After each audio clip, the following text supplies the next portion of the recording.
Membaca Al-Fatihah untuk mualif kitab dan untuk guru-guru kita yang sudah mendahului kita. Al-Fatihah liruhi Al-Imam Ibnu Hajar Al-Asqalani, Said Alwi bin Abbas Al-Maliki, Syekh Sulaiman An-Nuri, wa Syekh Bakar bin Salim, Syekh Qadir Al-Jalani, wa Kaji Asyam Asyari, Kaji Al-Bankalani, wa Kaji As'ad Samsul Arifin, wa Kaji Hamid Basruan, Habib Ja'far bin Salam Nasrab, Habib Hasan Bahrun, wa Imam Syafi'i, Malik, Imam Abu Hanifah, Ahmad bin Hanbal, wa Jamil Awliya wal Aqtab wal Amjad wal Awtad, Sarabadillah Salim Jami' Aba'ina Mahatina Jaddajidatina wal Muassis Hadal Masjid ila hadratin Nabi Muhammadin sallallahu alaihi wasallam. Al-Fatihah. A'udzubillahi minasyaitonir rajim. Bismillahirrahmanirrahim. Alhamdulillahirabbil alamin arrahmanir rahim maliki yaumiddin. Iyyaka na'budu wa iyyaka nasta'in. Ihdinas siratal mustaqim. Siratal ladzina an'amta 'alaihim ghairil maghdubi 'alaihim waladdallin. Amin. Bismillahirrahmanirrahim. Qala al-muallif rahimahullahu taala wa nafa'ana bihi wa bi ulumihi fid dharaini. Amin. Kita masih hadis yang ke-237 yang mana dari Abu Sa'id Al-Khudri. Kemarin sudah kita baca hadisnya. Itu Nabi besar Muhammad sallallahu alaihi wasallam apabila bangun dari ruku, berarti i'tidal. Ketika Nabi besar Muhammad i'tidal, itu Nabi besar Muhammad membaca doa, Allahumma rabbana lakal hamdu mil'as samawati wal ardi wa mil'a ma syi'ta min syai'in ba'du. Bisa dibaca mil'us samawati wa mil'ul ardi wa mil'u ma syi'ta min syai'in ba'du. Ya, bisa dibaca mil'a, bisa dibaca mil'u. Ya, sama-sama benar. Kemudian di sini ada tambahan ahlat tsana'i wal majdi. Ahaqqu ma qal abdu wa kulluna laka abdun. Allahumma la mani'a lima ataita wa la mu'tiya lima mana'ta wa la yanfa'u dzal jadi minkal jadah. Jadi Nabi besar Muhammad sallallahu alaihi wasallam itu mengajarkan kita doa, mengajarkan kita zikir, mengajarkan kita bacaan-bacaan dalam sholat. Dan bacaan-bacaan dalam sholat, ya, semua harus ikut yang diajarkan oleh Nabi besar Muhammad sallallahu alaihi wasallam. Dan memang bacaan zikir dalam sholat itu sangat banyak. Sebagaimana pelajaran yang lalu mengenai doa iftitah. Habis takbir Allahu Akbar, kan sebelum baca Fatihah, sebelum baca bismillah kita baca Allahu Akbar kabira walhamdulillahi katsira wa subhanallahi bukratan wa asila, ya, hingga akhir. Ada juga yang membaca Allahumma ba'id baini wa baina khataayaya kama ba'adta bainal masyriq wal maghrib.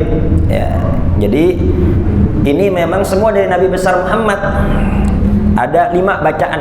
Justru dalam doa iftitah ada sekitar 5 bacaan. Ya, semua datangnya dari Nabi besar Muhammad sallallahu alaihi wasallam. Boleh kita milih yang mana saja. Ya, dan digabungkan lebih bagus. Allahu Akbar kabira, setelah itu baca Allahumma ba'id baini wa baina khataayaya, digabungkan itu lebih bagus. Milih salah satu juga bagus. Jadi nggak benar kalau ada yang berkata kalau NU bacanya Allahumma inni wajjahtu wajhiya, kalau Muhammadiyah bacanya Allahumma ba'id baini wa baina khataayaya, itu nggak benar. Kalau dikatakan ini NU ini Muhammadiyah, semua, ya, semua doa-doa ini, ya, memang ajaran daripada guru-guru kita dari Nabi besar Muhammad sallallahu alaihi wasallam. Milih yang mana saja hukumnya boleh, yang nggak boleh saling menyalahkan. Ya, selama itu ada hadisnya maka monggo silahkan diamalkan. Ya, baik. Allahumma rabbana lakal hamdu, ya Allah Tuhan kami, lakal hamdu, segala puji hanya milik Engkau. Jadi yang pantas dipuji hanya Allah subhanahu wa ta'ala. Harta kita, kekayaan kita, jabatan kita, kecerdasan kita, kepintaran kita, semua yang kita punya gak pantas kita sombongkan, gak pantas kita bangga-banggakan. Kenapa? Karena itu semua nikmat dari Allah. Wa ma bikum min ni'matin faminallah. Semua nikmat yang ada pada kalian itu semua datangnya dari Allah subhanahu wa ta'ala. Jadi yang pantas dipuji hanya Allah. Ya, jadi jangan sombong. Ketika kita sombong, maka khawatir nikmat tersebut dicabut oleh Allah Subhanahu wa taala. Allahumma rabbana lakal hamdu, ya Allah segala puji hanya milik Engkau. Mil as-samawati wal ard atau mil us-samawati wal ard. Ya. Pujian ini sebanyak jumlah makhluk yang ada di langit dan di bumi. Ya, jadi pujian kepada Engkau ya Allah sepenuh langit dan bumi. 7 lapis langit, 7 lapis bumi. Ya, ini di bawah tempat yang kita pijak, ini banyak makhluk-makhluk yang di bawah ini. Ya. Di atas langit ini masih banyak makhluk-makhluk ciptaan Allah. Ada malaikat, ada nabi-nabi, ada rasul-rasul. Ya. Kemudian ada planet-planet. Intinya, seandainya pujian tersebut berbentuk, maka bentuknya itu kalau disusun itu sepenuh langit, sepenuh bumi. 7 lapis langit, 7 lapis bumi. Intinya segala puji hanya milik Engkau wahai Allah Subhanahu wa ta'ala. Wa mil ma syi'ta min syai'in ba'du. Ya. Adapun setelah langit dan bumi, ya setelah langit itu masih ada makhluk lagi. Ya, ada arsy, ada kursi, ya, dan kita tidak tahu bentuknya kecuali Allah Subhanahu wa ta'ala. Yang mana Nabi besar Muhammad sallallahu alaihi wasallam mi'raj, ya, mi'raj menembus 7 langit. Ya, terus melewati makom, melewati tempat yang tidak bisa dilewati oleh malaikat manapun. Intinya ciptaan Allah itu sangat luas. Ya Allah, segala puji hanya milik Engkau, sepenuh langit dan sepenuh bumi. Bahkan ya di balik langit dan bumi itu pujian hanya untuk Engkau. Ahlat tsana'i wal majdi, ya, Engkaulah yang maha terpuji, yang maha agung, yang maha mulia. Ahakku maqal abdu wa kulluna laka abdun. Dan inilah yang berhak diucapkan oleh seorang hamba. Jadi kita ini hamba Allah, ya. Nikmat ini kita punya mata, bisa terbuka, bisa melihat, nikmat dari Allah. Tanpa kita minta, tanpa kita mesen, Allah berikan kita nikmat mata. Tanpa kita minta, tanpa kita mesen, Allah berikan kita nikmat telinga, bisa mendengar. Allah berikan kita nikmat lisan, bisa berbicara. Tanpa kita mohon, tanpa kita mesen, Allah berikan kita nikmat tangan, nikmat kaki, bisa bergerak. Ya, ini semua izin Allah. Kalau tidak Allah izinkan, kita nggak bisa melangkah ke masjid. Ya, ini kita bisa bergerak, alhamdulillah. Tangan bergerak, kaki bergerak, semua nikmat dari Allah. Kalau Allah berkehendak, tiba-tiba nggak bisa bergerak. Makanya sudah sepantasnya yang keluar dari lisan kita pujian hanya kepada Allah Subhanahu wa ta'ala, yang mana la mani'a lima a'taita, tidak ada yang bisa mencegah ketentuan yang sudah ditentukan oleh Allah Subhanahu wa ta'ala. Wala mu'tiya lima mana'ta, dan tidak bisa memberi, ya, sesuatu yang sudah diharamkan oleh Allah Subhanahu wa ta'ala. Wala yanfa'u dzal jad minkal jad, ya, kekayaan siapapun, kekuasaan siapapun, kemuliaan siapapun, itu semua tidak akan bisa bermanfaat, tidak akan bisa mencegah daripada murka Allah Subhanahu wa ta'ala. Ya, intinya yang maha kuat hanya Allah, yang maha kuasa hanya Allah, yang maha mulia hanya Allah. Intinya ini Allahumma rabbakal hamdu mil'us samawati wa mil'ul ardi wa mil'u ma syi'ta min syai'in ba'du. Intinya segala puji hanya milik Allah, sepenuh langit dan sepenuh bumi. Fiqhul hadis. Pelajaran dari hadis ini adalah yang pertama, disyariatkan membaca zikir yang datangnya dari Nabi besar Muhammad sallallahu alaihi wasallam ketika ruku, ketika i'tidal. Jadi jangan sibuk baca bacaan lain.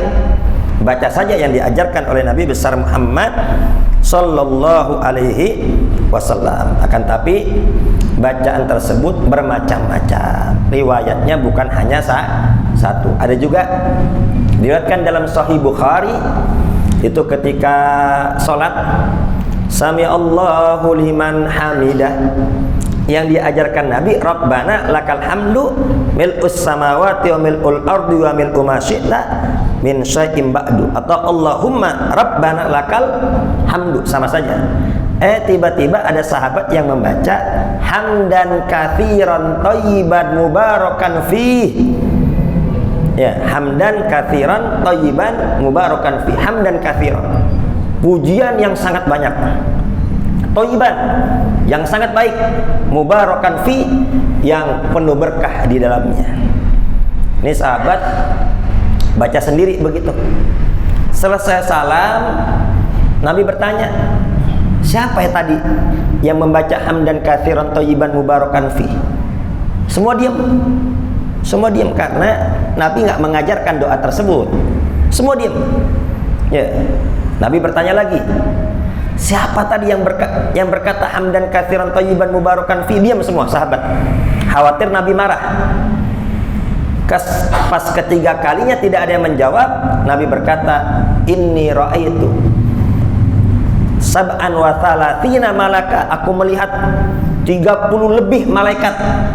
30 lebih malaikat berebut mencatat pahala orang yang berkata tadi.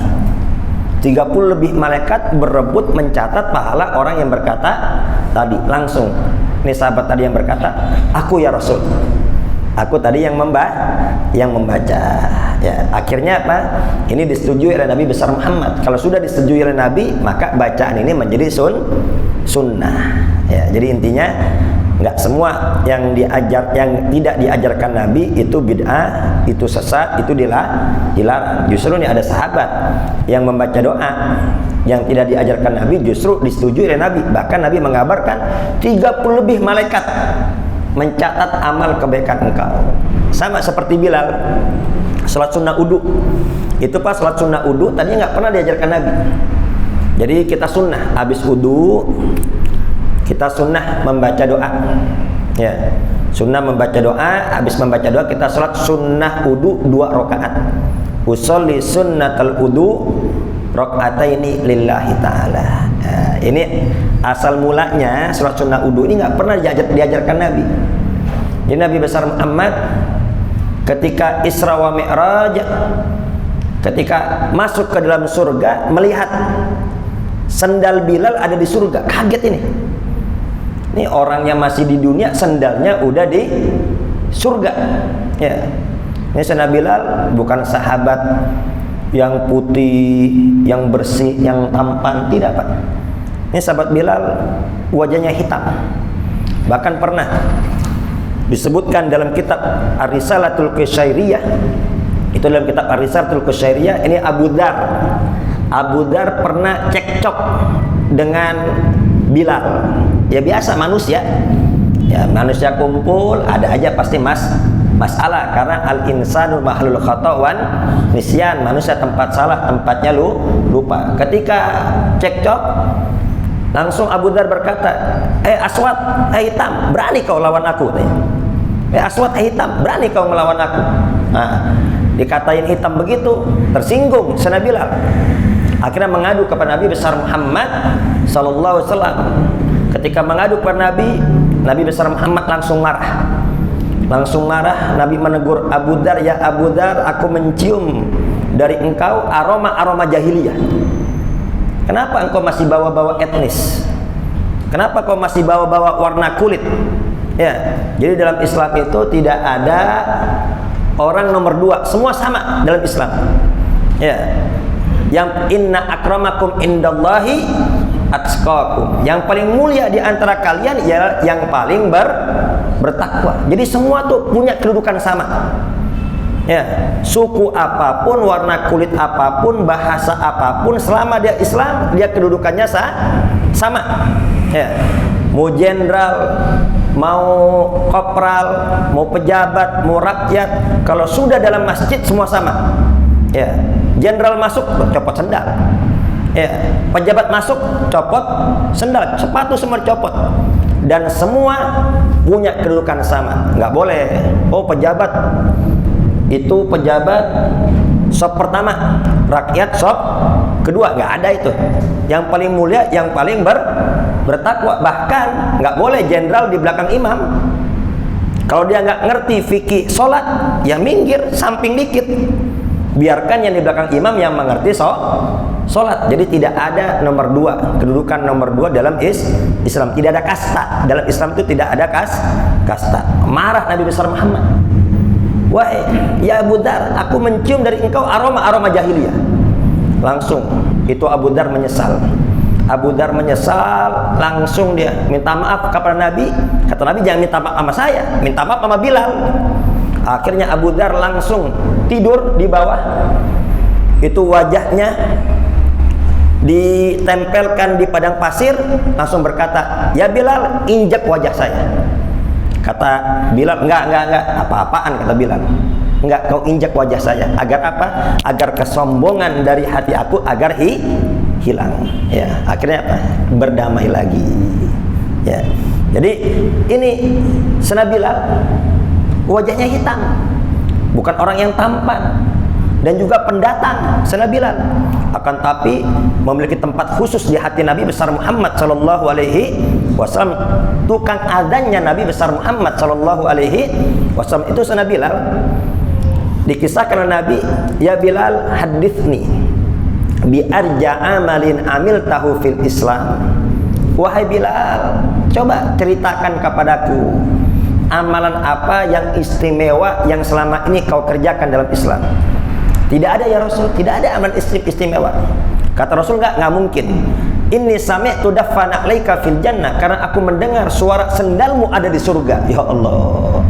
Kemudian apa? Dipikir-pikir masanya Bilal, iya ya Rasul. Ya. Ini min anni lam atatahhar sa'atan min lailin aw nahar illa shallaitu bidzalika tuhur. Ya Rasul, ya setiap siang dan malam, ya kalau aku berudu, setelah aku udu, aku selalu sholat 2 rakaat. Akhirnya ini jadi sunnah. Ya, jadi sunnah. Setiap udu sunnah sholat 2 rakaat. Jadi intinya di sini, ya hati-hati, jangan mudah menyalahkan kawan kita, teman kita. Baca apapun selama itu ada hadisnya, maka dipersilahkan. Ya, baik. Kemudian wujubul i'tidal wa tumanina fihi. Ya, ketika i'tidal kita wajib tegak. Jadi jangan sampai sami Allahu liman hamidah, belum benar-benar tegak udah sujud. Jangan, tegak dulu. Sami Allahu liman hamidah. Ingat, tangan jangan goyang-goyang.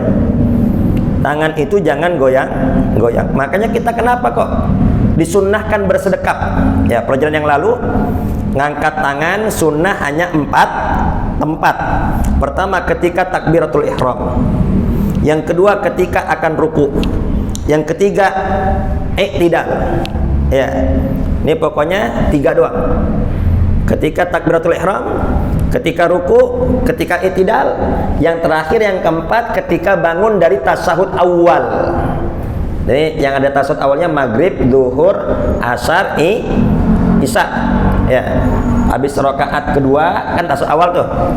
Rakaat kedua sujud yang kedua duduk tahiyat awal. At-tahiyatul mubarakatus shalawatut thayyibatu lillah. Assalamu alayka ayyuhan nabiyyu wa rahmatullahi wa barakatuh. Assalamu alayna wa ala ibadillahis shalihin. Asyhadu an la ilaha illallah. Tunjuk. Wa asyhadu anna Muhammadar Rasulullah. Allahumma sholli ala sayyidina Muhammad wa ala ali sayyidina Muhammad. Bangun tuh. Itu cukup tuh tasyahud awal di situ. Ya, bangun. Allahu Akbar. Bangun mau rakaat ke-3. Sunnah ngangkat tangan. Nah, selain 4 ini tidak sunnah ngangkat tangan. Ya. Barang siapa yang bertentangan dengan ini, nggak batal sholatnya, enggak. Tapi makruh. Makruh. Ya. Bangun dari rakaat pertama. Rakaat pertama, ya sujud kedua, bangun Allahu Akbar. Nggak sunnah ngangkat tangan, enggak. Tapi kalau ngangkat tangan, makruh. Ya, kira-kira jelas apa tidak? Jelas Pak ya? Nah, makanya ini perhatikan. Habis sami Allahu liman hamidah, taruh di sini. Jangan goyang-goyang. Ada gak yang goyang-goyang? Ini 3 kali goyangan, batal. Jadi diam di sini. Makanya sholat itu kita disunnahkan bersedekap. Kenapa disunnahkan bersedekap? Pertama, agar kita nggak main-main. Ini tangan biar nggak main-main, biar nggak kesini, biar nggak garuk-garuk, ya, biar tenang begini.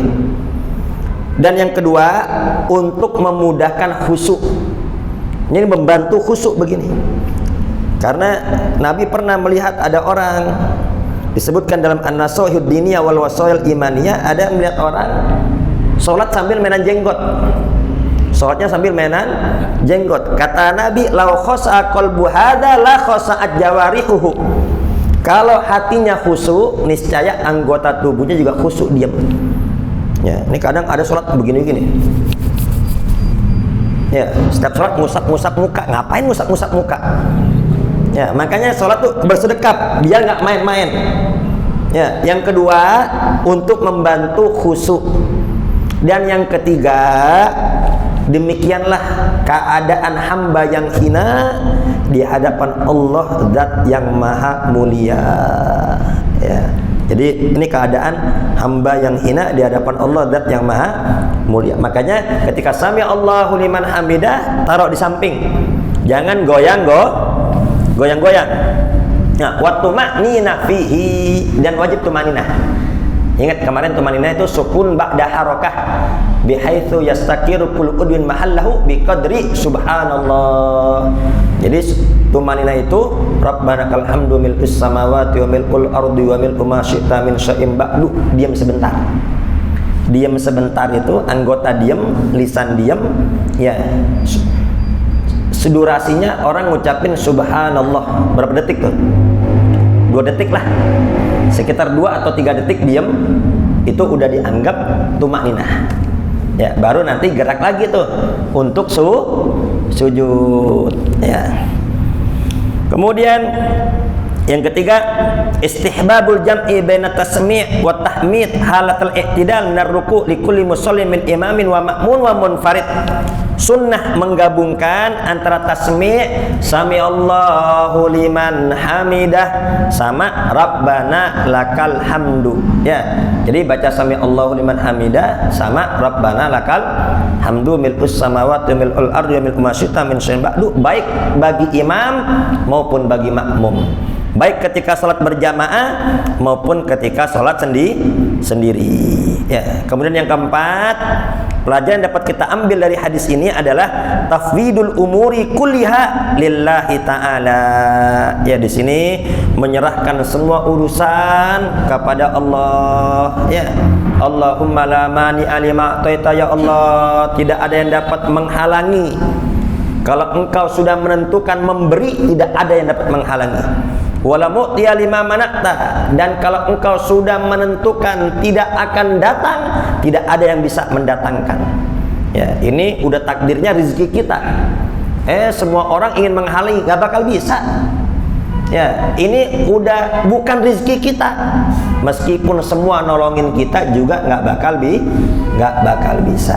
Jadi intinya ya semua ketentuan dari Allah. Jadi dengan kita membaca ini berarti apa? Kita menyerahkan semua urusan kepada Allah. Wal id'anu lahu, tunduk kepada Allah. Wal i'tirafu bi wahdaniyatih, ya, mengakui bahwasanya yang Maha Esa hanya Allah. Wa tasrihu bi anna la haula wala quwata illa billah wa annal khaira wasyarra minhu, ya, dan pengakuan tidak ada daya dan upaya melainkan atas pertolongan Allah. Tidak ada daya untuk meninggalkan maksiat, tidak ada kekuatan untuk mengerjakan kebaikan kecuali dengan pertolongan Allah Subhanahu wa taala. Kemudian yang kelima, al-hatsu ala tarkid dunya wa zuhdi fiha li'anna darun faniyah. Hadis ini juga memberi pelajaran al-hatsu ala tarkid dunya, anjuran untuk meninggalkan dunia dan zuhud di dalamnya, karena dunia ini tempat yang fana.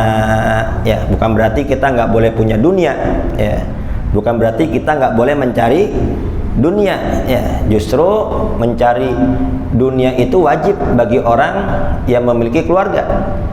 Dan Allah memuji rijalun la tulhihim tijaratun wala bai'un an dzikrillah. Allah memuji orang-orang yang usahanya, yang bisnisnya, yang perdagangannya tidak melalaikan dia dari Allah.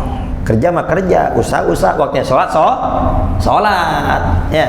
Jadi yang dilarang itu adalah sibuk kerja lupa ibadah, sibuk kerja lupa sholat, sibuk kerja nggak ada waktu untuk silaturahim, nggak ada waktu untuk hadir majelis ilmu, itu yang tercela. Dan zuhud, orang zuhud itu bukan berarti nggak boleh punya dunia. Orang zuhud bukan berarti nggak boleh punya rumah. Ya, orang zuhud ini ada tingkatan-tingkatannya. Tingkatan yang paling rendah zuhud adalah nggak mau sama yang haram. Itu udah zuhud. Jadi dengan kita menjauhi yang haram, nggak mau mengambil yang bukan hak kita, itu sudah zuhud. Ya, jadi ini perlu dipahami. Jadi zuhud itu nggak harus miskin. Ya, kita nggak mau sama yang haram, kita nggak mau mengambil hak orang, itu sudah zuhud. Kemudian juga di sini yang keenam, al-hatsu 'alal iqbal Allah bil a'mali sholihah, anjuran untuk mendekatkan diri kepada Allah dengan beramal soleh. Yang mana nanti di yaumil qiyamah walan fa'udzal jad min kaljad. Ya, yang namanya kekayaan, yang namanya jabatan, yang namanya kekuasaan, yang namanya pengaruh, semua tidak ada yang bermanfaat. Yang bermanfaat hanya amal soleh. Man mata bila zadin faka'annama raqibal bahra bila safina. Ingat, barang siapa yang mati tanpa membawa bekal amal ibadah, itu sama saja mati, ya sama saja menyeberangi lautan tanpa menggunakan perahu. Bisa gak nyeberangi lautan tanpa menggunakan perahu? Gak bisa.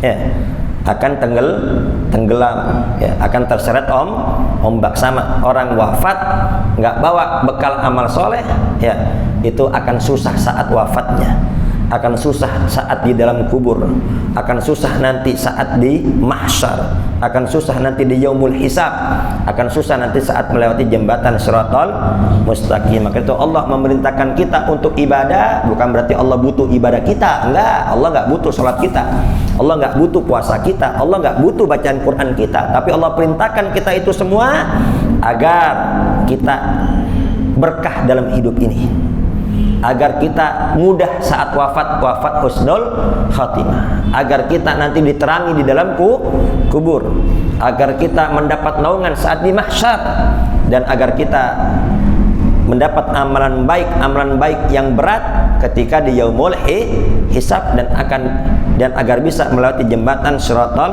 Mustaqim. Baik, kita lanjutkan hadis yang ke-238.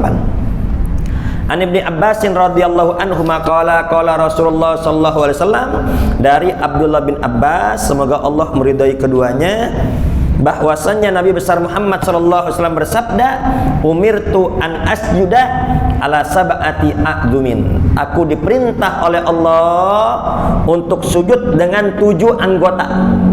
Jadi anggota sujud itu ada 7. Yang pertama alal jabaha, dengan jidat. Wa asyara biyadi ila anfihi. Ya, Nabi mengisyaratkan jidat sampai hidung.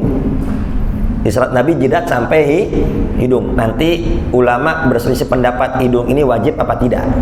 Ya, kalau jidat udah pasti wajib. Kemudian wal yadaini, 2 telapak tangan. Jidat 2 telapak tangan, berarti udah 3 kan. Wa rukbataini, dan 2 dengkul, berarti sudah 5. Wa atrafil qadamaini, dan perut jari-jari kaki, 7 tuh. Jadi sujudnya itu nggak boleh begini saja, berdiri nih, jari-jari kaki berdiri, nggak ditekuk, nggak sah. Atau ditekuknya keluar begini, nggak sah, tapi wajib ditekuk gini. Perut jari-jarinya wajib ditekuk. Kalau sakit semampunya berarti. Ya, kalau sakit berarti semampunya.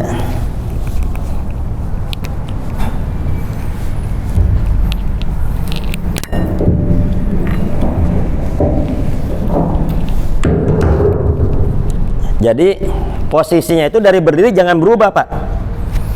Ini sholat ini cukup satu jengkal. Semua jari menghadap ke kiblat, jangan ke kanan ke kiri. Ini ada jari ke kanan ke kiri nih, ya sah. Tapi mukhalifus sunnah, semua jari menghadap ke depan.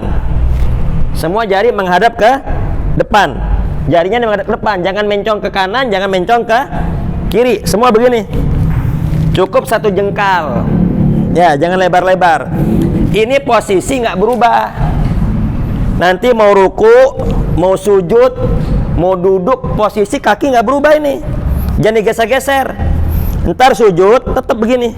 Nah, ini wajib ditekuk nih. Jari-jari kakinya yang wajib ditekuk. Kalau berdiri begini nggak sah. Atau tekuk keluar, nggak sah begini. Ini nggak sah nih. Kelihatan nggak, Pak? Jadi wajib ditekuk nih. Kalau yang sakit semampunya saja, yang penting nempel. Wajib tekuk nih. Ini jangan berubah-berubah. Posisi jangan berubah. Nggak perlu dirapetin begini, nggak perlu. Pokoknya posisi begini tetap. Entah kalau duduk cukup yang kiri yang berubah, yang kanan tetap begini. Ini nggak berubah-berubah nih. Nanti kalau tahiyat akhir yang kiri begini, yang ini tetap tidak berubah. Kira-kira jelas Pak tidak nih Pak? Jadi ini kita sambil mengingatkan. Ada saudara kita yang sholatnya belum ditekuk, ingatkan. Tapi cara mengingatkannya jangan depan orang rame. Oh, sholat kamu nggak sah, nggak ditekuk. Nah, ini nggak beradab juga. Itu namanya bukan mengingatkan, tapi menghinakan itu. Negor orang depan, mengingatkan orang depan orang ramai itu bukan menasihati, tapi itu menjatuhkan. Cara niat baik harus disampaikan dengan cara yang baik. Makanya ud'u ila sabili rabbik bil hikmati wal mau'izatil hasanah wajadilhum billati hiya ahsan. Ajaklah ke jalan Tuhanmu dengan hikmah wal mau'izatil hasanah, dan nasihat yang baik. Hikmah dulu baru nasihat yang baik. Apa tuh hikmah? Hikmah ini Pak, bukan hanya sekedar ucapan yang benar. Ya, bukan hanya sekedar ucapan benar. Bukan hanya sekedar ucapan benar, tapi tujuan yang benar, cara yang benar, sikap yang benar, dan waktu yang benar, kondisi yang benar. Itu hikmah. Ya, ini ada orang sholatnya salah. Ya, misalnya habis sholat subuh, sholat sunnah, ada gak? Habis sholat subuh, sholat sunnah? Nggak ada. Habis sholat asar, sholat sunnah ada gak? Nggak ada.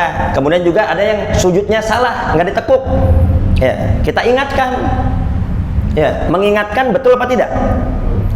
Tapi ketika kita mengingatkan depan orang, depan halayak orang, buat dia malu, itu nggak benar itu. Itu nggak hikmah. Jadi hikmah itu ucapan yang benar, disampaikan dengan cara yang baik, di saat yang baik, di waktu yang baik. Ya, kalau mau ngingetin orang berdua. Kalau depan orang rame itu bukan mengingatkan, itu namanya menjatuhkan dan menghinakan. Jadi semua itu ada caranya. Ya, nggak cukup hanya niat yang baik. Oh, niat saya baik, tujuan saya baik. Ya, niat kamu baik, tapi kamu juga harus menyampaikan dengan cara yang baik, di waktu yang baik. Jangan sampai orang tersinggung, orang malu. Kira-kira jelas apa tidak? Jelas. Jadi kalau ada kawan kita yang sholatnya masih tidak benar, ingatkan. Lagi berdua ya, dengan cara yang baik.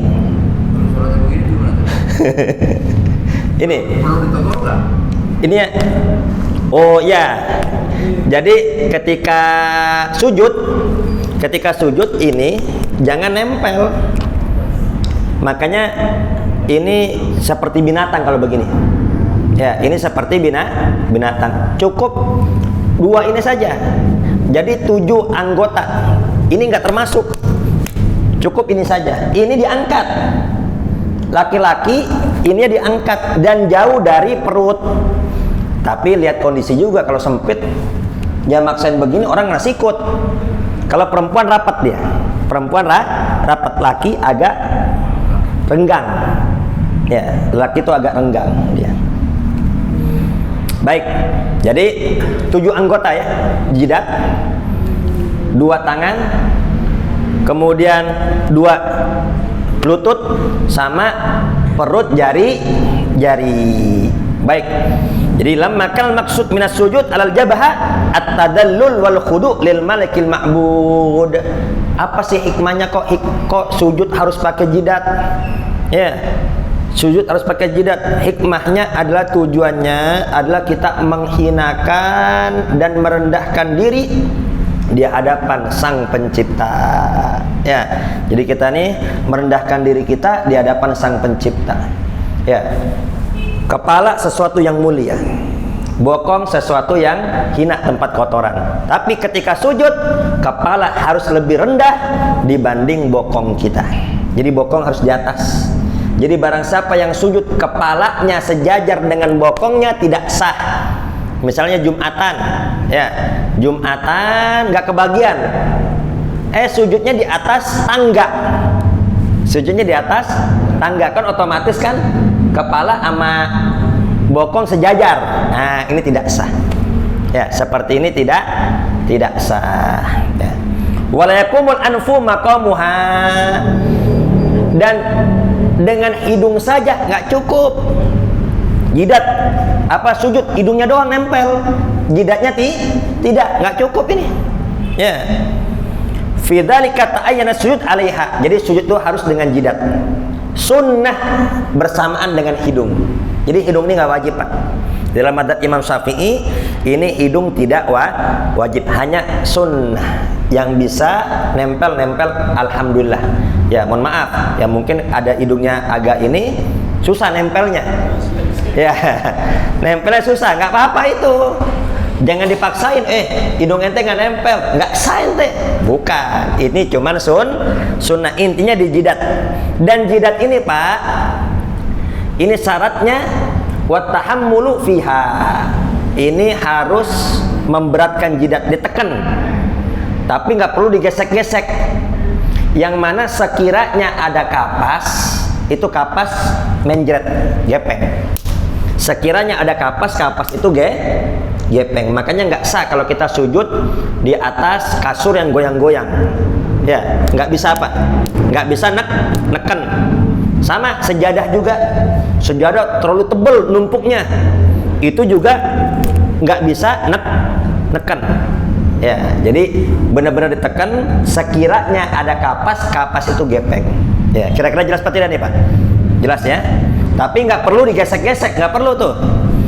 Wal yadaini, kedua tangan. Semuanya nih jari-jari. Ini ada jari-jari doang nempel gini. Perut telapak tangannya diangkat, jangan dua-duanya. Nih, ya. Kemudian, ya. Jadi intinya seperti itu. Jadi wajib sujud dengan 7 anggota. Imam Syafi'i dan Imam Ahmad bin Hambal berkata, apabila kurang dari 7 itu, ya ada salah satu anggota yang tidak sujud, maka tidak sah karena wajib dengan 7 anggota. Wa dhahabatil Malikiyah wal Hanafiyah ila annal wajib as-sujud 'alal jabha. Tapi pendapat Malikiyah dan Hanafiyah yang penting sujud, jidatnya sujud udah sah. Ya. Yang penting jidatnya sujud sah. Sisa-sisanya anggota yang lainnya itu cuman sunnah. Tapi kita madhab Imam Syafi'i ya wajib sujud dengan 7 anggota. Hidung hukumnya hanya sunnah. Barang siapa yang hidungnya tidak kena sujud, maka itu tidak mengapa. Ya kita minta kepada Allah semoga kita dimudahkan untuk sujud kepada Allah hingga akhir hayat, salat bisa dalam keadaan berdiri. Ya, yang sedang sakit semoga disembuhkan oleh Allah Subhanahu wa taala. Baik, jika ada pertanyaan kami persilahkan. Jika tidak ada, kita tutup dengan doa. Silakan, Pak. Waalaikumsalam warahmatullahi wabarakatuh.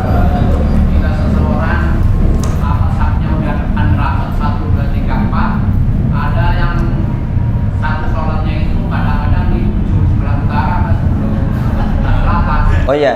Ya ini setelah ini saya mengamati itu harus dulunya imam tersendirian di belakang. Bagaimana, Pak? Kalau sholat sendiri itu kalau pasukan juga penuh, itu yang satu harus dulunya imam. Iya, betul Pak. Jadi pertanyaan sangat bagus. Ini memang jadi dilema di masjid kita ini. Ya, terkadang ya sebetulnya tahu tapi nggak diamalin. Jadi ilmu itu ini kadang perlu juga diulang-ulang. Biar apa? Biar benar-benar paham. Kadang juga udah dikasih tahu masuk kuping kanan keluar kuping kiri. Jadi ketika sholat itu sawu sufufakum fa inna taswiyatas sufuf min tamamis sholat. Luruskan dan rapatkan sofmu, karena lurus dan rapatnya sof termasuk kesempurnaan sholat. Yang sofnya nggak lurus, sholatnya nggak sempurna. Apalagi ini berjamaah, ketika kita sholat di depan kita masih kosong, kita di belakang, yang di belakang itu nggak dapat fadilah jamaah. Semua dapat 27, dia cuma dapat 1. Kan sial dangkalan emang gitu.